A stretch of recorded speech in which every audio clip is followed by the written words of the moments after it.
Mhlekazi, Ewe bhuti wami. are you happy? Ya ndivulile kakhulu kodwa andikho happy ngendlela i-results sibe yiyo ngayo. Why? Isizathu uba ndingabikho happy ngenxa yokuba i-Kaizer Chiefs ii-fans zayo zine-spirit. Without i-Kaizer Chiefs egamini kuluza even ii-sponsors when it comes ungena ebaleni. At least komele i-Kaizer Chiefs noba idliwe ko-semi-final noba kuthiwa ke i-second leg, because most of the time xa sisebaleni eyona nto siyelayo kwi-boys ingase zingawini. Ngoku xa uzovela udliwe ubuqonda budliwa at least yi-team engenazifans, awukho apho ubheka khona.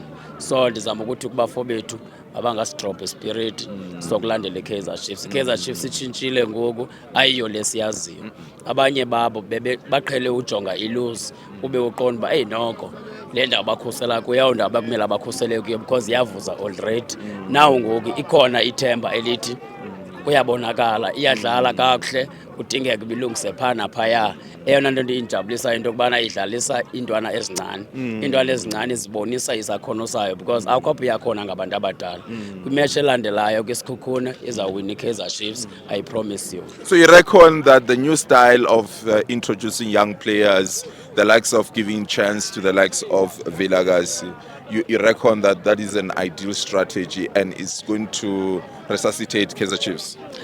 Ndingavuma ndithi bhuti wam ukunyusa ii-boys ezincane loo nto ibonisa lukhulu etimini, because abantwana abancinci for instance ungajonga nakwi-Pirates. I-Pirates idlala iintwana ezincane and kudala ke mna ke ndibadinga abantwana abancane ngoba umntu omdala akho apha yakhona.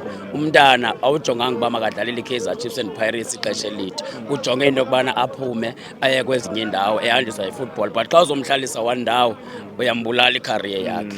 Injalo bhuti wam. Maybe in closing, Buti, lo mfana bathi ufile. Ndiyabona. Uthini ngaye? Good. Uyababa no jersey number 70. Uyababa. Jersey number 70 uyababa. Dinge nje kanje ita sharp. Ibhola awuyidlaleli wena usisiqo. Ibhola imnandi ngento yokubana uyipasi unikela abanye abantu, ungafuni uwina wena ngesiqu sakhe. Nomaboy, umaboy ixesha elininzi uye wafuna utrya ngokunokwakhe apho ngomele uba uthini unikeza ibhola abanye abantu. Xa ukorile ayenzi into ngokora kwakho, usebenzela iteam, usebenzela isiqu sakho. Yeah, because na udlala ibhola nidlala ninonke. Ayithi laa nto xa niba yi-11 kubaluleka uba ukore wena wedwa. Ithi laa nto dlalela iteam, sodlalela isiqu sakho. Danke CIA. Inkosi my brother. Hola. CIA from Eastern